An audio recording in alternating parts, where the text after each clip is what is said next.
റോമാലേഖനം 8-ാമത്തെ അധ്യായം അതിൻ്റെ 9-ാമത്തെ വാക്യം വായിക്കാം. റോമർ ചാപ്റ്റർ 8 വേഴ്സ് 9. നിങ്ങളോ ദൈവത്തിന്റെ ആത്മാവ് നിങ്ങളിൽ വസിക്കുന്നു എന്ന് വരികിൽ ജഡസ്വഭാവമുള്ളവരല്ല, ആത്മസ്വഭാവമുള്ളവരത്ര. അടുത്ത വാചകം ശ്രദ്ധിക്കുക. ക്രിസ്തുവിന്റെ ആത്മാവില്ലാത്തവൻ അവനുള്ളവനല്ല. വളരെ ശ്രദ്ധിക്കേണ്ട ഒരു വാചകമാണ്. ക്രിസ്തുവിന്റെ ആത്മാവ് ഇല്ലാത്തവൻ അവനുള്ളവനല്ല, കർത്താവിന് വേണ്ടാന്ന്. ക്രിസ്തുവിന്റെ ജീവനെ കുറിച്ച് ഞാൻ സംസാരിക്കാൻ ഇടവന്നു.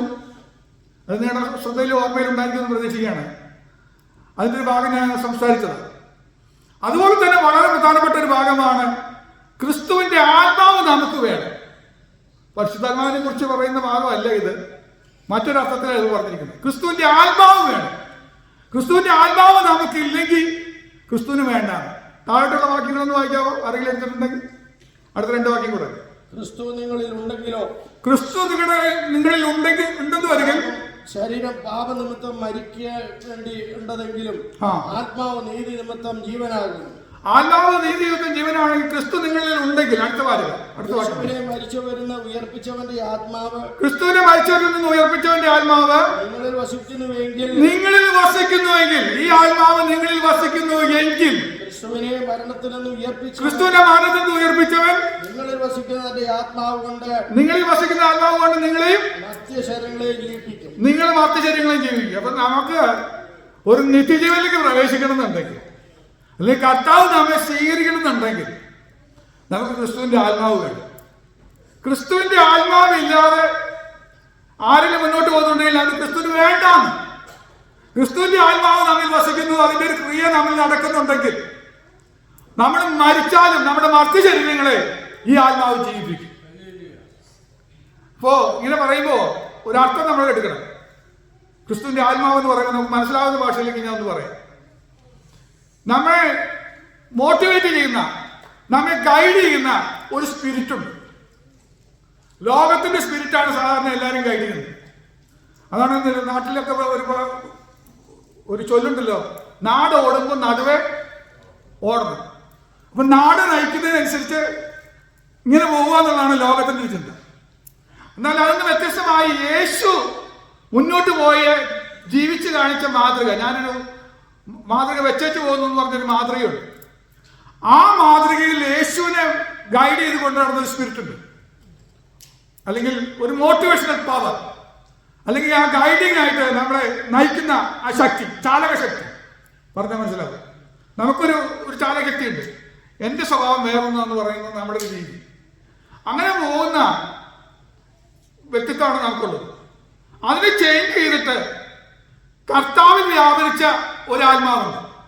കർത്താവിന് കൊടുത്തിരുന്ന ഒരു ലക്ഷ്യബോധമുണ്ട്. കർത്താവ് കാണിച്ചൊരു മാതൃകയുണ്ട്. അതിനുവേണ്ടി കർത്താവിനെ നയിച്ച ഒരു ശക്തിയുണ്ട്. അതാണ് കർത്താവിന്റെ ആത്മാവിനെ കുറിച്ച് പറയുന്നത്. അത് നമുക്കുണ്ടെങ്കിൽ ക്രിസ്തു തന്നെ വേണ്ടിയുള്ളവരാണ് നമ്മൾ. ഒരു വാക്യം ഇവിടെ നമ്മുടെ ഓർമ്മയിൽ വായിക്കാം. 1 കൊരിന്ത്യർ 2:16. 1 കൊരിന്ത്യർ ചാപ്റ്റർ 2 വേഴ്സ് 16. കർത്താവിന്റെ മനസ്സറിഞ്ഞ് അവനെ ഗ്രഹിപ്പിക്കാവുന്നവൻ ആർ? നാമോ ക്രിസ്തുവിന്റെ മനസ്സുള്ളവരാകുന്നു. നാമോ ക്രിസ്തുവിന്റെ മനസ്സ്. അപ്പൊ ക്രിസ്തുവിന്റെ ആത്മാവ് എന്ന് പറഞ്ഞു കഴിഞ്ഞാൽ ഒന്നുകൂടെ മനസ്സിലാക്കാം. ക്രിസ്തുവിന്റെ മനസ്സ് അതിനെക്കുറിച്ച് പറയാൻ പോവാ. അപ്പൊ ഒന്നുകൂടെ വ്യക്തത കിട്ടും. ക്രിസ്തുവിന്റെ ആത്മാവ് എന്ന് പറഞ്ഞാൽ ക്രിസ്തു എങ്ങനെയാണോ ഈ ഭൂമിയിൽ മുന്നോട്ട് പോയിക്കൊണ്ടിരുന്നത്, ഒന്നുകൂടെ പറഞ്ഞ്, ഒരു വിഷയം വരുമ്പോ ആ വിഷയത്തോട് ക്രിസ്തു എങ്ങനെ പ്രതികരിച്ചു, അതുപോലെ നമ്മൾ പ്രതികരിക്കാൻ കഴിയും. ഒരു കാര്യം നമ്മളെ ഫേസ് ചെയ്യുമ്പോൾ, ഒരു പ്രതികൂലം നമുക്ക് വരുമ്പോ ആ പ്രതികൂലത്തെ കർത്താവ് എങ്ങനെ കണ്ടു, അതേപോലെ നാമും അതിനെ കാണാൻ തുടങ്ങും. ഇനി ഒന്നുകൂടെ പറഞ്ഞാൽ നമ്മൾ പറയാറുണ്ട്, ദൈവത്തിന്റെ ഹിതം ഒന്ന് അറിയാൻ വേണ്ടി പാസ്റ്റർ പ്രാർത്ഥിക്കണം എന്നൊക്കെ പറയാറുണ്ട്. പക്ഷെ കർത്താവ് പറയുന്നത് എങ്ങനെയാണ്? നിങ്ങൾ ക്രിസ്തുവിന്റെ മനസ്സുള്ളവരാന്ന് പറയുന്നത്. എന്ന് പറഞ്ഞാൽ ക്രിസ്തുവിന്റെ ഹിതം എന്താണ്, ക്രിസ്തുവിന്റെ മനസ്സെന്താണ് നമുക്കറിയാമെന്ന് പറയുന്നത്. നമുക്കറിയാം, ദൈവ മക്കൾക്ക് ക്രിസ്തുവിന്റെ മനസ്സറിയാം. എന്ന് പറഞ്ഞാൽ നമ്മളൊരു കാര്യം ചെയ്യാൻ പോകുന്നതിന് മുമ്പ് നമ്മളോട് ആത്മാവിനോട് കർത്താവിന്റെ ആത്മാവ് നമ്മളോട് പറയും, ഇത് മോനെ നിനക്ക് പറ്റിയതല്ല, ഇതൊരു ദൈവമകന് പറ്റിയതല്ല, ഒരു ദൈവമൊക്കെ പറ്റിയതല്ലെന്ന് പരിശുദ്ധാത്മാവ് നമ്മളോട് സമ്പാദിക്കും. പക്ഷെ നമുക്കത് വേണം. നമുക്കതിനോട് താല്പര്യം ഉണ്ടെങ്കിൽ നമ്മൾ എന്ത് ചെയ്യും? ബിലിയാമിനെ പോലെ നമ്മൾ ചോദിക്കും, സമ്മതിപ്പിച്ച് ദൈവീയത കിട്ടാൻ വേണ്ടിയിട്ടാണ് നമ്മൾ പ്രാർത്ഥിക്കാൻ പറയുന്നത്. പാസ്റ്റർ ഒന്ന് പ്രാർത്ഥിക്കണം, ദൈവീയത ഒന്ന് അറിയണം ഈ വിഷയത്തിൽ. ഞാൻ ഈ കാര്യം തുടങ്ങണോ വേണ്ടേ, ഇതിനു വേണ്ടി ഞാൻ കാല് വെക്കണോ വേണ്ടേ? ഇത് കർത്താവ് പറയാം, നീ തുടങ്ങണ്ടെന്ന് നിന്നോട് പറഞ്ഞിട്ടുണ്ട്, അല്ലെങ്കിൽ ഇത് നിനക്ക് നല്ലതാണെന്ന് പറഞ്ഞിട്ടുണ്ട്. അത് കൃത്യമായിട്ട് നമുക്കറിയാം. അപ്പോൾ നമ്മൾ പ്രത്യേകം പറഞ്ഞ് വേറെ ആളെ കൊണ്ട് പ്രാർത്ഥിക്കേണ്ട കാര്യമൊന്നുമില്ല. അങ്ങനെ പ്രാർത്ഥിക്കാൻ പോയ ഭാഷമാരൊക്കെ ചിലപ്പോൾ ബയസ്ഡായിരിക്കും. അവർ ചില നേട്ടങ്ങൾക്ക് വേണ്ടിയിട്ടായിരിക്കും പറയാം, ചിലപ്പോൾ നമ്മൾ പ്രോത്സാഹിപ്പിച്ചു വിട്ടേക്കും. അവർ കൃത്യമായിട്ട് മനസ്സറിയുന്നതല്ല. നമുക്കറിയാൻ പറ്റുമോ? പാസ്റ്റർ ക്രിസ്തുവിന്റെ മനസ്സറിയുന്നതെന്നല്ല എഴുതിയിരിക്കുന്നത്, നാമോ ക്രിസ്തുവിന്റെ. അപ്പൊ നമുക്കറിയാം കർത്താവിന് ഇത് ഇഷ്ടമാണ്, ഇത് കർത്താവിന് ഇഷ്ടമല്ല, അല്ലെങ്കിൽ കർത്താവ് ഇങ്ങനെ ചെയ്യില്ല ഒരിക്കലും. കർത്താവിന്റെ മനസ്സ് ഇങ്ങനെയല്ല എന്ന് കൃത്യമായിട്ട് നമ്മൾ സംസാരിച്ചിരിക്കും. റോമാലേഖനം 8:17 വായിക്കുന്നത്, റോമർ ചാപ്റ്റർ 8:17, നാം മക്കളെങ്കിലോ അവകാശികളും ആകുന്നു, ദൈവത്തിന്റെ അവകാശികളും ക്രിസ്തുവിന്റെ കൂട്ടവകാശികളും തന്നെ. നാം അവനോടുകൂടെ തേജസ്കരിക്കപ്പെടേണ്ടതിനെ അവനോട് കൂടെ കഷ്ടമനുഭവിച്ചാലത്ര. അപ്പൊ ക്രിസ്തുവിന്റെ കൂടെ ഒരു കൂട്ടവകാശം ഉണ്ടെന്ന് പറഞ്ഞു. നമ്മൾ ക്രിസ്തുവിലായിരിക്കുന്നുവെങ്കിൽ ക്രിസ്തുവിന്റെ ഒരു കൂട്ടവകാശം, ഒന്നുകൂടെ പറഞ്ഞാൽ ക്രിസ്തുവിനുള്ള അസറ്റ്, ക്രിസ്തുവിന് എന്തൊക്കെ കപ്പാസിറ്റി ഉണ്ട്, നമ്മുടെ ഭാഷയിൽ പറഞ്ഞാൽ ക്രിസ്തുവിനുള്ള കഴിവുകൾ, ക്രിസ്തുവിനുള്ള കൃപ, ക്രിസ്തുവിന് വിവരിക്കുന്ന ആത്മാവ്, അതിന്റെ ഒരു ഷെയർ ദൈവമക്കൾക്കുണ്ടെന്നാ പറയുന്നത്. ദൈവമക്കള് ആ ഷെയർ പ്രാപിക്കണം. ഇന്ന് ദൈവമക്കളോട് പറയാനുള്ള ദൂത് അതാണ്. ദൈവങ്ങളെ, നമുക്ക് ക്രിസ്തുവിന്റെ മനസ്സ് വേണം, ക്രിസ്തുവിന്റെ ആത്മാവ് വേണം, ക്രിസ്തുവിന്റെ കൂട്ടവകാശം വേണം. ഒന്നുകൂടെ പറഞ്ഞു നോക്കി, ക്രിസ്തുവിന്റെ ആത്മാവ് എന്നെ ഭരിക്കണം, ക്രിസ്തുവിന്റെ മനസ്സ് പോലെ എനിക്ക് വിഷയങ്ങളെ കാണാൻ കഴിയണം, ക്രിസ്തുവിന്റെ അവകാശങ്ങളിൽ ഒരു കൂട്ടവകാശം എനിക്ക് വേണം. ഇനി ഒരു എഫെസ്യർ 3:8 വായിക്കുന്നത് ഇങ്ങനെയാണ്. പൗലോസ് അപ്പോസ്തലൻ പറയുന്നുണ്ട് അതിനെ കുറിച്ച്, സകല വിശുദ്ധന്മാരിലും ഏറ്റവും ചെറിയവനായ എനിക്ക് ജാതികളോട് ക്രിസ്തുവിന്റെ അപ്രമേയ ധനത്തെ കുറിച്ച് പ്രസംഗിക്കാൻ. അത് പറയാണ്, ക്രിസ്തുവിന്റെ ഈ കൂട്ടവകാശം എന്ന് പറഞ്ഞ അപ്രമേയ ധനമാണ് പൗലോസ് പറയുന്നത്. ഒരു വലിയ ധനമാണ് കർത്താവിൽ നിന്ന് കിട്ടാറുള്ളത്. ആ വലിയ ധനം നമുക്ക് ഈ ഭൂമിയെ വെച്ച് കിട്ടും. അതിന്റെ ഒരു ഷെയർ നമ്മൾ കൊണ്ടുപോകണം. ആ ഷെയർ നമ്മുടെ കയ്യിലുണ്ടോ എന്ന് നമ്മളൊന്ന് നോക്കണം. അപ്പൊ നമ്മൾ ക്രിസ്തുവിന്റെ ആത്മാവ് വേണം, ക്രിസ്തുവിന്റെ മനസ്സ് വേണം, ക്രിസ്തുവിന്റെ കൂട്ടവകാശം. അതൊരു മഹത്തായ ധനമാണ്. ഇനി നമ്മൾ ചിന്തിക്കാൻ പോവുക, എന്താണ് ക്രിസ്തുവിൽ നിന്ന് കിട്ടാൻ പോകുന്ന ഈ കൂട്ടവകാശങ്ങളുണ്ട്. എൻ്റെ കൂടെ നിന്ന് ഒപ്പം വരണേ, ഉറങ്ങിപ്പോകരുത്, ചിന്തയോടൊപ്പം തന്നെ വരാനായിട്ട് ശ്രമിക്കും. എന്തൊക്കെയാണെന്ന് ഞാൻ ഒന്ന് ചില കാര്യങ്ങൾ പറയാം. ഇഷ്ടം പോലെ കാര്യങ്ങളുണ്ട് ക്രിസ്തുവിന്റെ കൂടെ കിട്ടാൻ പോകുന്ന കാര്യങ്ങൾ, ക്രിസ്തു നമുക്ക് നൽകാൻ പോകുന്ന അവകാശങ്ങൾ, ക്രിസ്തുവിന്റെ കൂട്ടവകാശങ്ങൾ, നമുക്കും കൂടെ ഷെയർ, കൂട്ടവകാശം നമുക്കും കൂടെ തരാൻ പോവുകയാണ്. ഷെയർ, നമുക്കും കൂടെ ഷെയർ കിട്ടുകയാണ്. ഏതൊക്കെയാണെന്ന് വായിക്കാം. 2 Corinthians 10:11, അത് ഒന്നാമത്തെ വാക്യം. 2 Corinthians chapter 10:1, നിങ്ങളുടെ സമക്ഷത്ത് താഴ്മയുള്ളവനെന്നും അകലത്തിരിക്കെ നിങ്ങളോട് ധൈര്യപ്പെടുന്നവൻ എന്നുമുള്ള പൗലോസായ ഞാൻ ക്രിസ്തുവിന്റെ സൗമ്യതയും ശാന്തതയും ഓർപ്പിച്ച് നിങ്ങളെ പ്രബോധിപ്പിക്കുന്നു. അപ്പൊ ക്രിസ്തുവിന് എന്തൊക്കെയുണ്ട്? സൗമ്യതയും ശാന്തതയും. ഇത് പൗലോസിന് കിട്ടിയെന്ന് പറഞ്ഞു. അപ്രമേയ ധനമായിട്ട് പൗലോസിന് കിട്ടിയ കാര്യം പറയുന്നത്. എന്താ കിട്ടിയത്? ക്രിസ്തുവിന്റെ സൗമ്യതയും ശാന്തതയും. അത് പൗലോസിനുണ്ട്, അതിൽ നിന്നാണ് പ്രബോധിപ്പിക്കുന്നത്. അപ്പൊ ദൈവമക്കളെ, കർത്താവ് പറഞ്ഞ കാര്യം എന്താ? നിങ്ങൾക്ക് ആ ആത്മാവ് നിങ്ങൾക്ക് വേണം. ആ ആത്മാവിനെ കിട്ടിയാൽ, ക്രിസ്തുവിന്റെ ആത്മാവിനെ കിട്ടിയാൽ വിഷയങ്ങൾ വരുമ്പോൾ നമ്മൾ എങ്ങനെയായിരിക്കും? നമ്മൾ സൗമ്യതയുള്ളവരായിരിക്കും, നമുക്ക് ശാന്തത ഉണ്ടായിരിക്കും. അതാണ് എൻ്റെ വലിയ ദാനം. അതൊരു ദാനമാണെന്ന് ചോദിച്ചു നോക്കിയേ. ഞാൻ ഒന്നുകൂടി ആഴമായി നിങ്ങൾ ചിന്തിച്ചാൽ നിങ്ങൾ പറയും എളുപ്പമല്ല എന്ന് പറയും. എളുപ്പമല്ല ഒന്ന് ശാന്തനാകാൻ. സൗമ്യത വെളിപ്പെടുത്താൻ വളരെ ബുദ്ധിമുട്ടാണ്. ആണോ? വളരെ ബുദ്ധിമുട്ടാണ്. ഒരു മനുഷ്യനെ നോക്കിയിട്ട് ദൈവം പറഞ്ഞു, ഭൂലോകത്തിലൊക്കെയും വെച്ച് അതിസൗമ്യനായ ഒരു മനുഷ്യനെ കാണിച്ചു തരാമെന്ന് പറഞ്ഞു. ആ മനുഷ്യന്റെ പേര് നിങ്ങൾക്കറിയാം, മോസസ്. ഞാനത് പണ്ട് ചെറുപ്പത്തിൽ വായിച്ചപ്പോൾ ഞെട്ടിപ്പോയിട്ടുണ്ട്. എനിക്ക് തോന്നി ദൈവത്തിനെന്ത് തെറ്റുപറ്റി. എന്ത് തെറ്റുപറ്റിയേ? താഴോട്ട് ഇറങ്ങി വരുന്ന സമയത്ത്, മലയുടെ മുകളിൽ താഴോട്ട് ഇറങ്ങി വരുന്ന സമയത്ത് ഒരു വലിയ ആരാധന നടക്കുന്നുണ്ട്. ഭയങ്കര ഗംഭീരമായ ആരാധന. ഒറ്റ കുഴപ്പമുള്ളൂ, ഗംഭീര ആരാധനയാണ്, പക്ഷെ പ്രമാണമില്ലായിരുന്നു. പ്രമാണമില്ലാത്ത ആരാധന, ഭയങ്കര പാട്ടും നൃത്തവും എല്ലാ ആഘോഷമുണ്ട്. പല ആരാധനകളും ഭയങ്കര ആഘോഷവും നൃത്തമൊക്കെ ഉണ്ട്. നമ്മളും ചിന്തിക്കുന്നത് നമുക്ക് ആഘോഷം നിർത്തുന്നില്ലെന്ന്. ഇത് നമുക്ക് അങ്ങനെ പറ്റാത്തതിന് കാരണം നമുക്ക് പ്രമാണം ഉള്ളതുകൊണ്ടാണ്. അപ്പൊ പ്രമാണമില്ലാത്ത ആരാധന ഭയങ്കര നൃത്തം തോളൊക്കെയാണ്. അപ്പൊ പ്രമാണം കൊണ്ടുവന്ന മോശ ദേഷ്യം വന്ന കൽപ്പലക എറിഞ്ഞു ഒപ്പിക്കുന്ന കണ്ടു. അപ്പൊ എന്റെ ചെറുപ്പത്തിലൊക്കെ വലിയ ചിന്തയായിരുന്നു, ഇതെങ്ങനെ അതിസൗമ്യം എന്നൊക്കെ പറയുന്നതെന്ന് ചിന്തിച്ചു. പിന്നീടാണ് പരിശുദ്ധാത്മാവ് എന്നോട് സംവാദിച്ചത്. അതെങ്ങനെയെന്ന് ചോദിച്ചപ്പോ, അതായത് മോശയ്ക്ക് നേരെ വിപരീതം എതിരായിട്ട് അഹരോനും മിര്യാമും സംസാരിച്ചു. മോശ ശുശ്രൂഷ ചെയ്യുന്നതിനെ കുറിച്ച് വിരോധമായി സംസാരിക്കുക. ഒരു സമയത്ത് ഗ്രൂപ്പ് ഉണ്ടാക്കി ഒരു ഗ്രൂപ്പ് മുഴുവൻ മോശയ്ക്ക് വിരോധമായി സംസാരിക്കുക. ഹൂരും അല്ലേ, കോരകം ഒക്കെ ചിലരും കൂടി ചേർന്ന് ഒരു ഗ്രൂപ്പ് മോശയ്ക്ക് വിരോധമായി സംസാരിക്കുക. അപ്പോഴാണ് നമ്മൾ കാണുന്നത് മോശയ്ക്ക് വിരോധമായി സ്വന്തം സഹോദരനും സഹോദരിയും എതിര് പറയുന്ന സമയത്ത് മോശ സൗമ്യമായി നിന്നു, ഒന്നും മിണ്ടിയില്ല എന്നാണ് വായിക്കുന്നത്. അതാണ് ദൈവം ശ്രദ്ധിച്ചത്. നമ്മൾ എപ്പോഴും നമ്മുടെ ശാന്തത വിടുന്നതെന്ന് ചോദിച്ചാൽ, എപ്പോഴും നമ്മുടെ സൗമ്യത പോവാന്ന് ചോദിച്ചു കഴിഞ്ഞാൽ, നമ്മെ കുറിച്ച് എന്തെങ്കിലും ആരെങ്കിലും പറഞ്ഞാൽ നേരിട്ട് സാമ്പാസിനെ പോലെ വൃത്തികെട്ടവൻ വേറെ ഒന്നുമില്ല എന്ന് മൊത്തമൊക്കെ ഒന്ന് പറഞ്ഞു നോക്കി. അതൊരു 3 വട്ടം ഒന്ന് പറഞ്ഞു നോക്കി. താന്റെ സ്വഭാവം നാണക്കെട്ടം താനാണോ പ്രസവിക്കുന്നത്, തനിക്ക് മിണ്ടാതെ നോക്കൂടെ എന്നൊക്കെ ചോദിച്ചത് 2 പ്രാവശ്യം എന്ന് പറഞ്ഞു നോക്കി.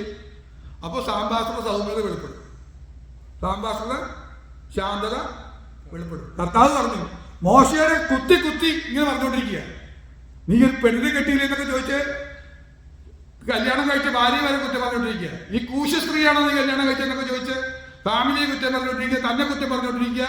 ഇതെല്ലാം കുത്തി കുത്തി സംസാരിച്ചുകൊണ്ടിരിക്കുന്ന സമയത്ത് മോശ സൗമ്യനായിട്ടുണ്ട്. ഇത് കണ്ടിട്ടാ ദൈവം പറഞ്ഞത്, ഭൂലോകത്തിലൊക്കെ വെച്ച് അതിസൗമ്യനാണ് മോശ എന്ന് പറഞ്ഞത്. മനസ്സിലായോ? ഇതാണ് നമ്മൾ പഠിക്കേണ്ട പാഠം.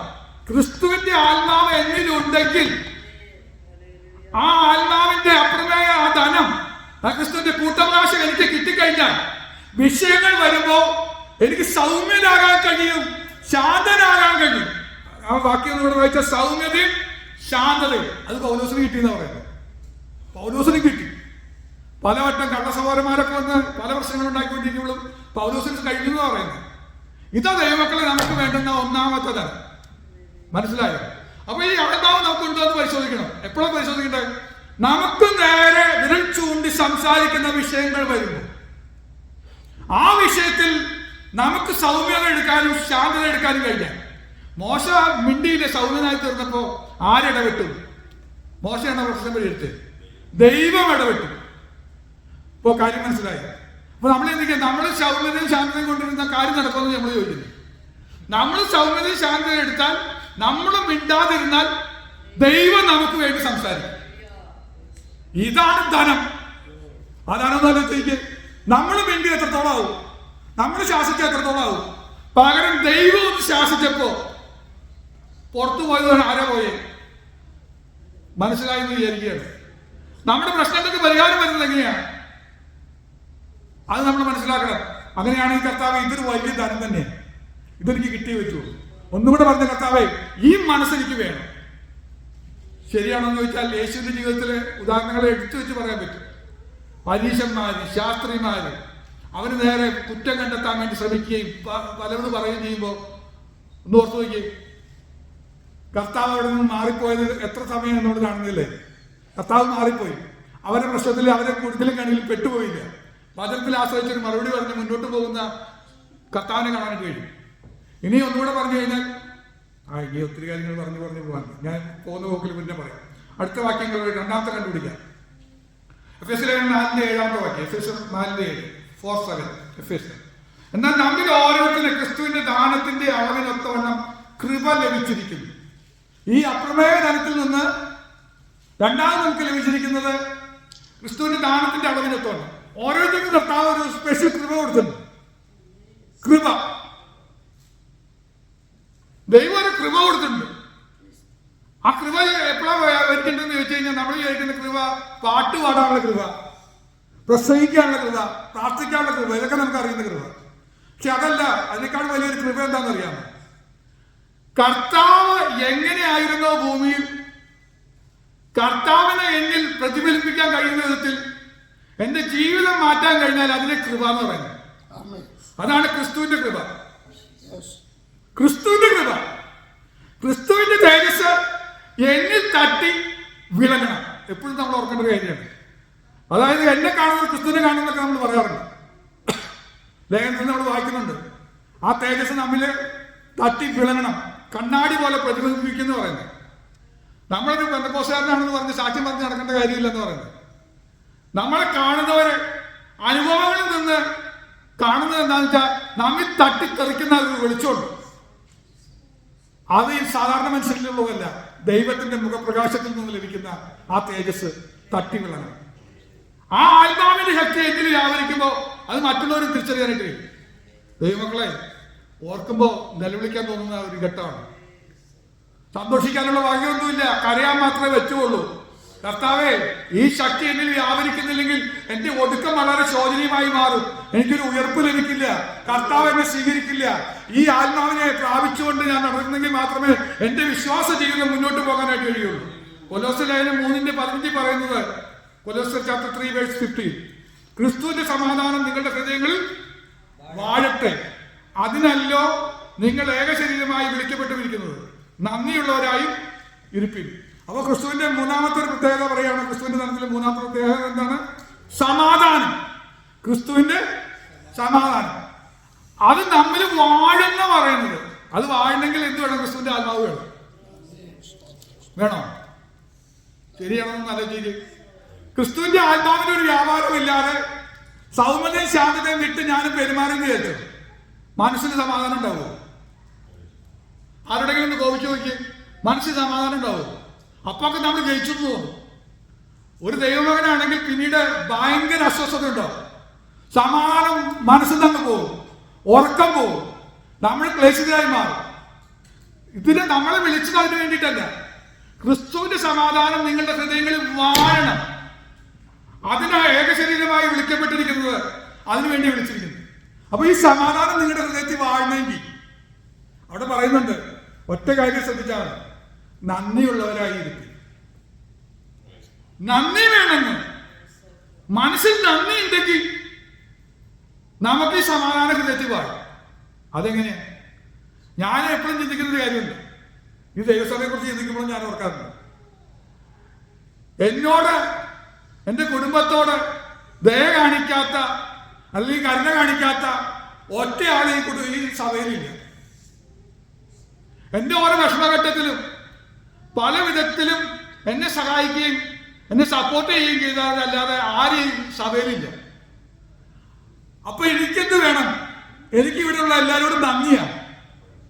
ഈ നന്ദി ഇതിനുള്ളിടത്തോളം കാലം, ആ നന്ദിയും കടപ്പാടും നിലനിൽക്കുന്നിടത്തോളം കാലം എനിക്ക് നിങ്ങൾക്കെതിരായി ഒന്നും പറയാൻ പറ്റുന്നില്ല. നിങ്ങളെ കുറ്റം വിധിക്കാൻ എനിക്ക് കഴിയുന്നില്ല. അവരെന്നെക്കാൾ എത്രയോ നന്മ ചെയ്തവരാ. എന്റെ കുടുംബത്തിന് വേണ്ടി എത്ര നന്മ ചെയ്തതാ.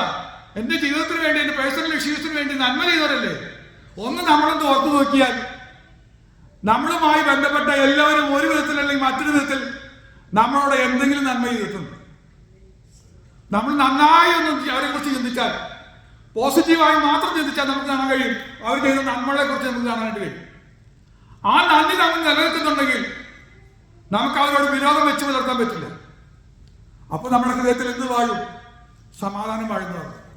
അപ്പൊ ക്രിസ്തുവിന്റെ അല്ലാതെ തരുന്ന മൂന്നാമത്തെ കാര്യം ക്രിസ്തുവിന്റെ സമാധാനമാണ്. ഞാൻ നിങ്ങൾക്ക് സമാധാനം അത് നമ്മൾ റിസീവ് ചെയ്യുന്ന എങ്ങനെയാണ്? ക്രിസ്തുവിന്റെ ആത്മാവിലൂടെ ലഭിക്കുന്ന വരദാനമായിട്ട് നമുക്ക് ലഭിക്കുന്ന കാര്യമാണ്. 2 Thessalonians 3:5 വായിക്കുമ്പോൾ, കർത്താവ് താൻ നിങ്ങളുടെ ഹൃദയങ്ങളെ, 2 Thessalonians 3:5, കർത്താവ് താൻ നിങ്ങളുടെ ഹൃദയങ്ങളെ ദൈവത്തിന്റെ സ്നേഹത്തിലേക്കും ക്രിസ്തുവിന്റെ സഹിഷ്ണുതയിലേക്കും തിരിക്കുമാറാകട്ടെ. അപ്പോസ്തലന് പറയാനുള്ള കാര്യമുണ്ട്. തെസ്സലോനിക്ക വിശ്വാസികളോട് പറയാനുള്ള ദൂതാണ് പറയുന്നത്. ക്രിസ്തു ദൈവത്തിന്റെ സ്നേഹത്തിലേക്ക് നമ്മൾ തിരിയണം. ദൈവത്തിന്റെ സ്നേഹത്തിലേക്ക് തിരിയണം. അതോടൊപ്പം ക്രിസ്തുവിന്റെ സഹിഷ്ണുതയിലേക്കും തിരിയുമാറാകട്ടെ. ക്രിസ്തുവിന്റെ സഹിഷ്ണുത എത്ര പറഞ്ഞാലും തീരില്ല. അത്ഭുതം തോന്നുന്ന ഒരു സഹിഷ്ണുതയാണ്.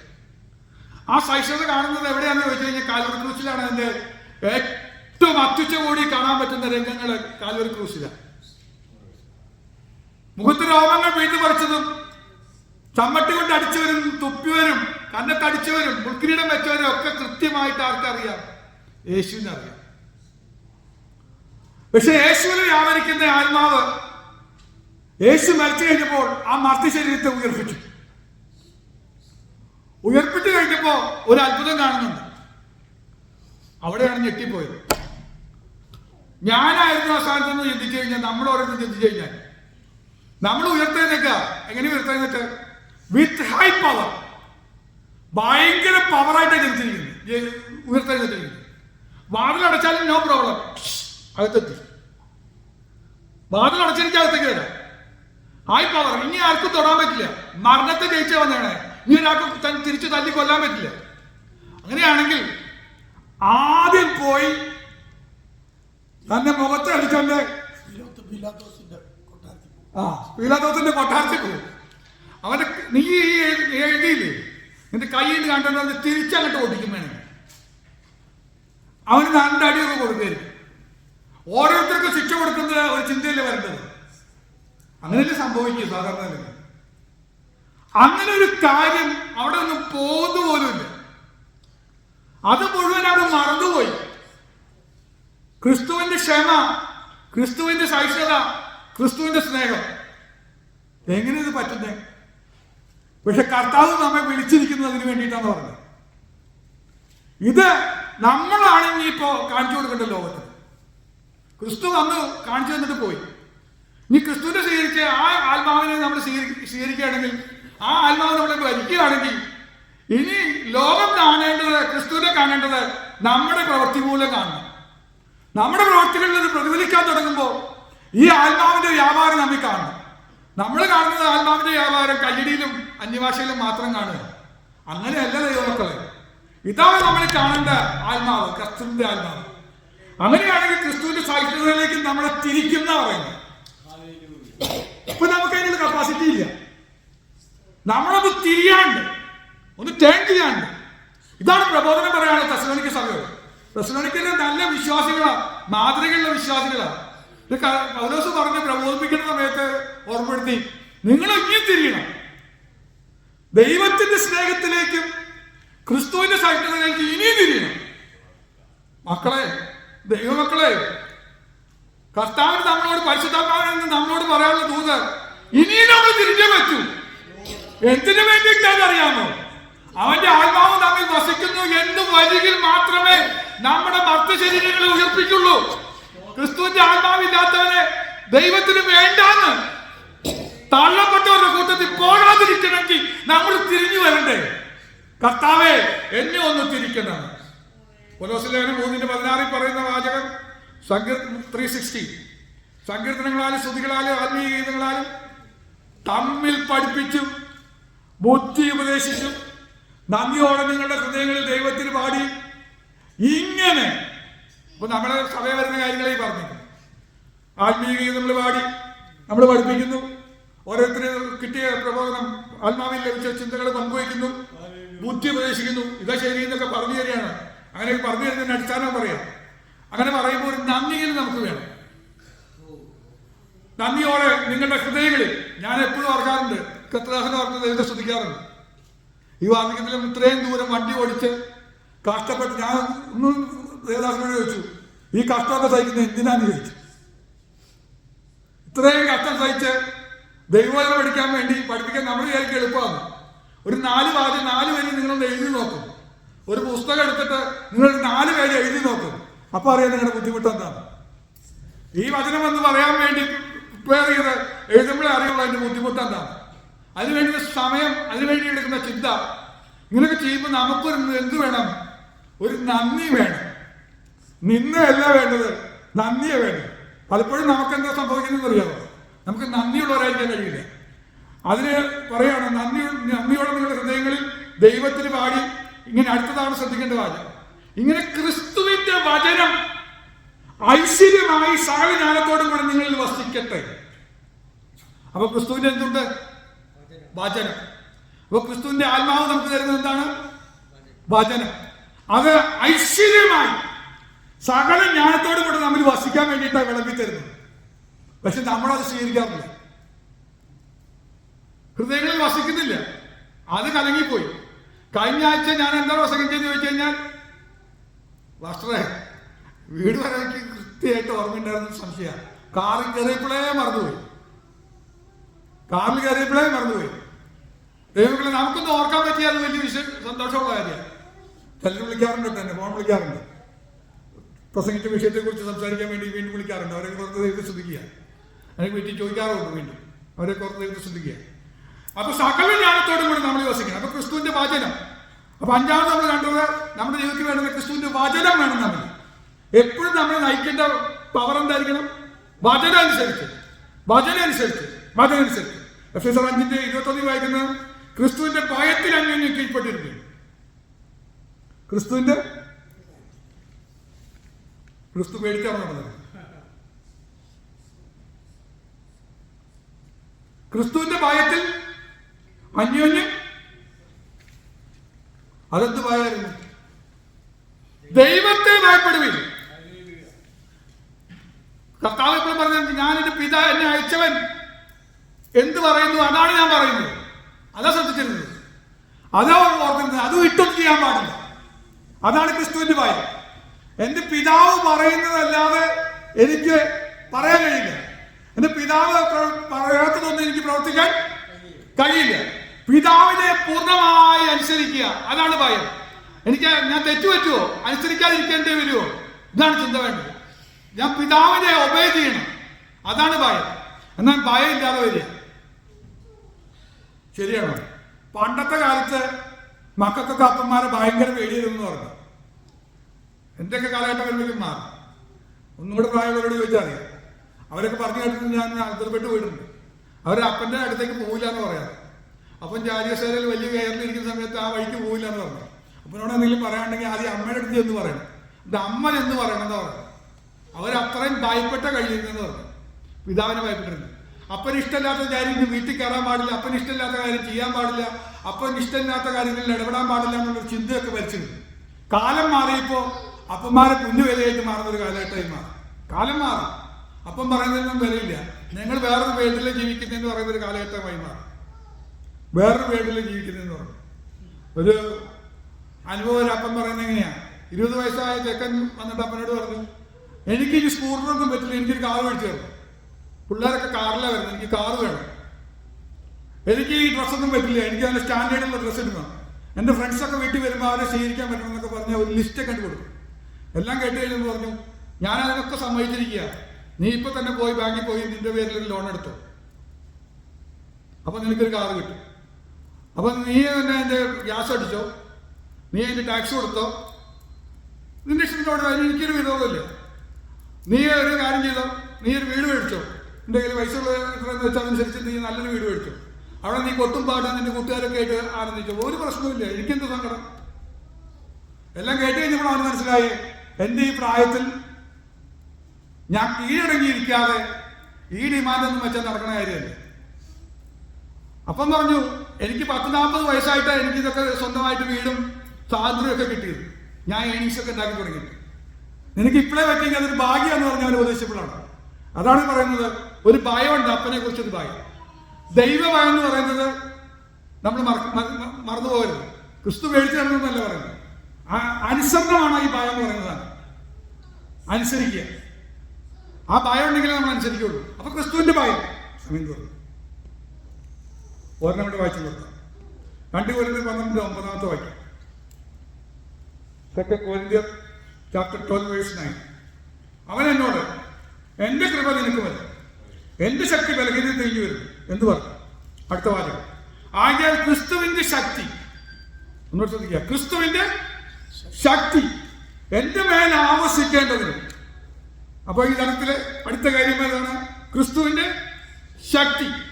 അത് നമ്മിൽ ആവസിക്കുന്ന പറയുന്നത്, ആ പവർ നമ്മിൽ ആവസിക്കുന്നു. അത് പറയാണ്, ഞാൻ അതിസന്തോഷത്തോടെ എന്റെ ബലഹീനതയിൽ പ്രശംസിക്കും. ബലഹീനതൊക്കെ ഉണ്ടെങ്കിലും പ്രശംസിക്കും. എങ്ങനെയാ? ഈ ക്രിസ്തുവിന്റെ പവർ കിട്ടിയിരിക്കുക, ക്രിസ്തുവിന്റെ ഒരു ശക്തി കിട്ടിയിരിക്കുക. എന്താ ശക്തി? നമ്മുടെ ചിന്തയിൽ വരുന്ന ശക്തി എന്താ പറയുക?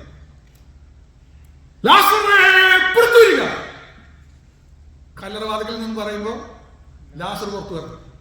ഇതാ നമ്മൾ വിചാരിക്കുന്ന പവർ. ദൈവമക്കളെ അതങ്ങനെ ചിന്തിക്കല്ലേ. ആ പവറല്ല. നേരത്തെ പറഞ്ഞ പവറില്ലേ, സൗമ്യത, ശാന്തത, ദൈവഭയം, ഇതൊക്കെ പവർ എന്ന് പറയുന്ന സാധനം. നമ്മൾ മനസ്സിലാക്കേണ്ട പവർ ഇതാ. ആ പവർ നമ്മിലേക്ക് തരാന്നാ പറയുന്നത്. അതിനു വേണ്ടിയ ബലഹീനത തന്നേന്ന്. നമുക്ക് ചില പോരായ്മകൾ വന്നിട്ടില്ലേ? എന്ത് പറഞ്ഞാൽ നമുക്ക് ചില ബലഹീനതകൾ വന്നിട്ടില്ലേ? ഇത് നമ്മൾ തിരിച്ചറിഞ്ഞ് ദൈവത്തോട് നിലവിളിക്കുന്നുണ്ടെങ്കിൽ ദൈവം പവർ തരും. എന്തിനാണെന്നറിയോ ഈ ബലഹീനത വന്നത്? നീ ദൈവത്തിന് ശക്തി സ്വീകരിക്കാൻ വേണ്ടിയിട്ടാണ്. കഴിഞ്ഞ ദിവസങ്ങളിൽ ദൈവത്തോട് പറയുമ്പോൾ കർത്താവ് പറയുന്നത്, ഞാൻ നിനക്ക് പവർ തരാം. എന്താ പവർ തരുന്നത്? എനിക്ക് ശക്തി ക്ഷയിക്കുന്നു, ബലഹീനത വരുന്നു എന്നൊക്കെ പറയുമ്പോൾ കർത്താവ് പറയാം പവർ തരാം. ഞാൻ ചിന്തിച്ചു എന്തിന് പവർ തരാമെന്ന് പറഞ്ഞ് തുള്ളിച്ചാടാനുള്ളത്, കൈയും കാലൊക്കെ നല്ല ആക്റ്റീവാകുന്നു. അല്ല, നിനക്കൊരു സൗമ്യതയും ഒരു ശാന്തതയും ഒരു വിനയവും ക്രിസ്തുവിന്റെ മനസ്സിലുള്ള സഹിഷ്ണുത തുടങ്ങിയ പവറാണത്. ഈ ലോകത്തെ കീഴടക്കാൻ കഴിഞ്ഞ പവറാണത്. ക്രിസ്തു ലോകത്തെ കീഴടക്കിയത് ഈ ശക്തി കൊണ്ടാണ്.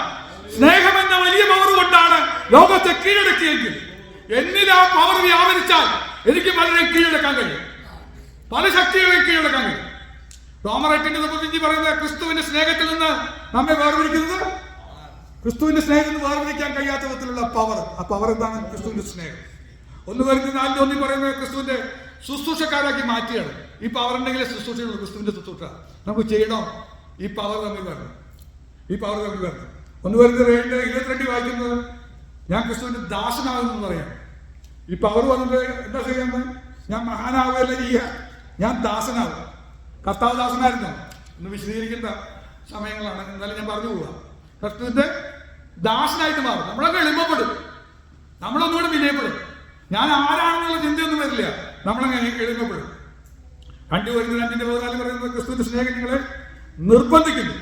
എല്ലാവർക്കും വേണ്ടി മരിച്ചവൻ, എല്ലാവർക്കും വേണ്ടി ഒരുവൻ മരിച്ചിരിക്കെ എന്താ ക്രിസ്തുവിന്റെ സ്നേഹം നിങ്ങളെ ഫോഴ്സ് ചെയ്യുന്നു. അതാണ് ശക്തി എന്ന് പറഞ്ഞത്. അപ്പോൾ ഈ ശക്തി എന്താണ്? സ്നേഹമാണ്. ക്രിസ്തുവിന്റെ സ്നേഹം അതാണ് നിർബന്ധിക്കാൻ തുടങ്ങും, ഫോഴ്സ് ചെയ്യാൻ തുടങ്ങും. അതാണ് ശക്തി എന്ന് പറഞ്ഞത്. അപ്പൊ എന്താണ് ശക്തി എന്ന് പറഞ്ഞു കഴിഞ്ഞാൽ നമ്മൾ ചിന്തിക്കുന്ന പോലെ ഉയർപ്പിക്കുന്ന ശക്തി, അത്ഭുതം ചെയ്യുന്നതൊന്നുമല്ല നമ്മൾ ചിന്തിക്കേണ്ടത്. ക്രിസ്തുവിന്റെ സ്നേഹം എന്ന ശക്തി അത് എന്നിൽ വസിക്കുന്നു. ഞാൻ വാക്കുകൾ നിർത്തുകയാണ്. ദൈവം നമ്മെ സഹായിക്കുമാറാകട്ടെ. ധാരാളം കാര്യങ്ങൾ ഈ വിഷയത്തെക്കുറിച്ച് വേദോസ്വലുള്ള ദൈവത്തിന്റെ പരിശുദ്ധാത്മാവ് നമ്മളെ ഓരോരുത്തരെയും ഉണർത്തട്ടെ. ഈ ദിവസങ്ങളിൽ നമ്മുടെ ഹൃദയങ്ങളിൽ ആ ക്രിസ്തുവിന്റെ ആത്മാവ് നമ്മിൽ ഒന്ന് വസിക്കുകയും ക്രിസ്തുവിന്റെ സഹിഷ്ണുത നമ്മിൽ നിലനിൽക്കുകയും ക്രിസ്തുവിന്റെ മനസ്സുള്ളവരായി ക്രിസ്തുവിന്റെ കൂട്ടവകാശത്തിലേക്ക് ആ പ്രമേയദാനം പ്രാപിച്ച് മുന്നേറുവാൻ സർവ്വജ്ഞനായ ദൈവം നമ്മെ സഹായിക്കണം പറഞ്ഞിട്ട് വാക്കുകൾ നിർത്തുന്നു.